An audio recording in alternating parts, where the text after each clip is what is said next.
Alright guys, अगर तुमने funded account से ट्रेडिंग करने की सोच ही ली है और सोच रहे हो कि ये जर्नी फंडिंग टिप से शुरू की जाए, तो तुम्हें ट्रेडिंग बिहेवियर्स एंड रूल्स के बारे में पता होना बहुत जरूरी है। कुछ ऐसे रूल्स हैं जो तुमने ट्रिगर कर दिए तो तुम्हारा अकाउंट एक ही बार में ब्रीच कर दिया जाएगा और तुम्हारा पे आउट का सपना दूर हो जाएगा। अकाउंट को ब्रीच होने से बचाना है तो ये कुछ रूल्स जानना आपको बहुत जरूरी है। अगर तुमने 2 स्टेप चैलेंज बाय किया है तो तुम्हें 2 फेज पास करने होते हैं, उसके बाद ही तुम्हें मास्टर अकाउंट दिया जाता है। फेज 1 होता है स्टूडेंट फेज। इसमें तुम्हें 8% से लेके 10% का टारगेट बना के दिखाना पड़ता है, वो भी मिनिमम 3 ट्रेडिंग डेज में बिना कोई रूल को ब्रेक किए हुए। सेकंड फेज होता है प्रैक्टिशनर फेज। इसमें तुम्हें 5% का टारगेट बना के दिखाना पड़ता है, वो भी मिनिमम 3 ट्रेडिंग डेज के अंदर, और वही सेम बिना कोई रूल ब्रेक किए हुए। जब तुम दोनों फेज पास कर लेते हो तो उसके बाद ही तुम्हें मास्टर अकाउंट दिया जाता है। अब रूल्स की बात कर लेते हैं। सबसे इंपॉर्टेंट रूल है डेली ड्रॉ डाउन, जो कि है मैक्स 5% ओनली। मतलब एक दिन के अंदर तुम 5% से ज्यादा का लॉस नहीं कर सकते, वरना तुम्हारा अकाउंट फ्री किया जा सकता है। एग्जाम्पल के तौर पे, अगर तुमने 10K का अकाउंट बाय किया है और तुमने 5% एक ही दिन में लॉस कर दिया तो तुम्हारा अकाउंट ब्रीच कर दिया जाएगा। मोस्ट ऑफ ट्रेडर इसी रूल के ट्रिगर होने पर अकाउंट को लॉस कर देते हैं। ओवरऑल ड्रॉ डाउन ये 10% होता है, मतलब तुम अकाउंट बैलेंस का 10% से ज्यादा का रिस्क नहीं कर सकते। एग्जाम्पल के तौर पर, अगर तुमने 10K का अकाउंट बाय किया है, अगर तुमने 9000 की इक्विटी से नीचे का अकाउंट ला दिया तो तुम्हारा अकाउंट ब्रीच कर दिया जाएगा। News trading and weekend holdings. Evolution stage में तुम्हें न्यूज ट्रेडिंग अलाउ की जाती है, लेकिन मास्टर अकाउंट में तुम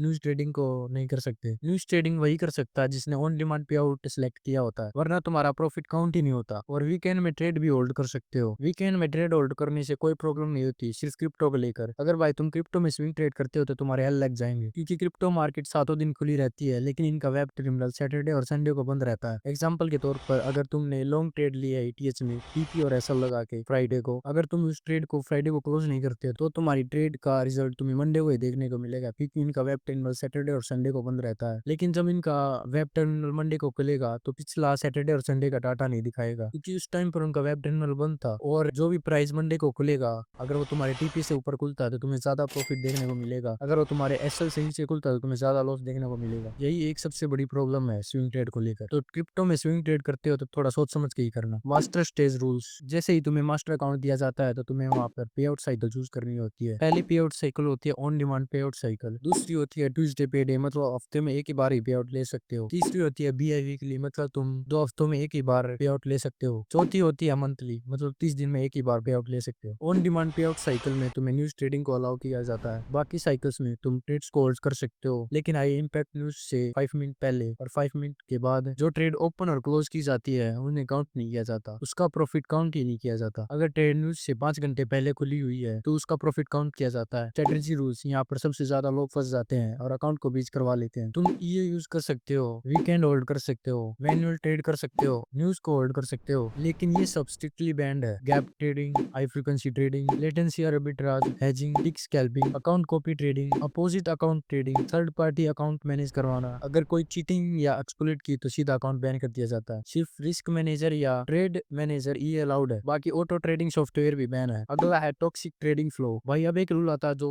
लोग सीरियसली फॉलो नहीं करते और अकाउंट को यहीं से बैन करवा बैठते हैं। अगर तुम ट्रेडिंग कम और गैम्बलिंग ज्यादा कर रहे हो तो फंडिंग पिप्स वाले गेम ओवर कर देते हैं, जैसे ज्यादा रिस्क या ओवर लिवरेज करना। अगर तुम अकाउंट के साइज से ज्यादा लॉट मार रहे हो, फुल मार्जिन में ट्रेड कर रहे हो, एक ही ट्रेड में सब कुछ लगा दे रहे हो, तो भाई ये ट्रेड टॉक्सिक बिहेवियर में आता है। Lot limit. मास्टर अकाउंट में तुम्हें लॉट लिमिट दी जाती है, जैसे 25K के अकाउंट में 10 लॉट मार सकते हो, 50K के अकाउंट में 20 लॉट मार सकते हो, 100K के अकाउंट में 40 लॉट्स मार सकते हो। 5K और 10K के अकाउंट में कोई लॉट लिमिट नहीं है, सिर्फ मार्जिन की लिमिट के हिसाब से ट्रेड कर सकते हो। लिमिट क्रॉस हुई तो पहले वार्निंग आती है, दूसरी बार अकाउंट क्लोज कर दिया जाता है। अगला है गैम्बलिंग बिहेवियर। लॉस के बाद एक और बड़ा ट्रेड, बिना सेटअप एंट्री, इमोशन में ट्रेडिंग, ये ट्रेडर नहीं गैम्बलर का साइन है। मास्टर अकाउंट में एक ट्रेड में 3% का ही रिस्क कर सकते हो, एक आइडिया पर एक ही ट्रेड कर सकते हो। मल्टीपल एंट्रीज बनाई 5 मिनट के अंदर तो वो एक ही ट्रेड काउंट करी जाती है। इस सिचुएशन में आप 3% से ज्यादा रिस्क नहीं कर सकते। भाई अपनी लोट लिमिट से ज्यादा ट्रेड मत करना, वरना अकाउंट वैसे ही ब्रीच करवा बैठोगे। एक लाइन याद रख मेरे भाई, तुम शराफत से ट्रेड करो, डिसिप्लिन रखो, ओवर ट्रेड मत करो, रिवेंज ट्रेडिंग से दूर रहो। जो शॉर्टकट ढूंढता है वो कभी फंडेड ट्रेडर नहीं बन पाता। वैसे भी फंडेड अकाउंट पहले से ही शॉर्टकट होता है, और भाई शॉर्टकट का शॉर्टकट ढूंढने मत जाना, वरना बुरा फंसोगे। ऑल राइट भाई, वीडियो एडिटिंग करते वक्त मुझे पता चला कि 2 पॉइंट रह गए हैं जो जानना बहुत जरूरी है। अगर ये पॉइंट नहीं जाने ना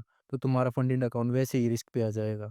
पहला है इनएक्टिविटी रूल्स, मतलब तुमने 30 दिन में एक भी ट्रेड नहीं ली तो तुम्हारा अकाउंट वैसे ही सस्पेंड कर दिया जाएगा। इसका मतलब ये नहीं है कि तुम रोज ट्रेड लो, 30 दिन में एक ट्रेड भी पंच कर दोगे तो तुम्हारा अकाउंट सेफ हो जाएगा। डिसिप्लिन के नाम पर अकाउंट मत भूल जाना। दूसरा है IP address rule. IP address को लेके बहुत सी कंफ्यूजन होती है कि आपका आईपी एड्रेस सेम ही होना चाहिए, लेकिन ऐसा नहीं है। आप कहीं भी ट्रैवल कर सकते हो, डिफरेंट जगह से ट्रेड कर सकते हो। सेम आईपी एड्रेस कंपल्सरी नहीं होता, लेकिन अगर आपका आईपी एड्रेस अनरियलिस्टिक तरीके से चेंज होता है, जैसे कि एक दिन इंडिया में और अगले दिन ही अलग कॉन्टिनेंट में, तो फर्म आपसे वेरिफिकेशन मांग सकती है। वो प्रूफ में फ्लाइट टिकट, पासपोर्ट स्टैंप या लाइव वीडियो भी मांग सकती है। ये आपको ट्रैप करने के लिए नहीं बल्कि अकाउंट सिक्योरिटी के लिए होता है। आपके लिए अच्छा ही होगा कि आप ट्रैवल एंड ट्रेड ना ही करें। लास्ट बात भाई, सभी फर्म्स को सिर्फ डिसिप्लिन ट्रेडर ही चाहिए। अगर तुमने डिसिप्लिन और रिस्क कंट्रोल और सभी रूल्स को फॉलो किया तो तुम्हें पे आउट लेने से कोई नहीं रोक सकता। ओके गाइज, मिलते हैं किसी नेक्स्ट वीडियो में। जय हिंद।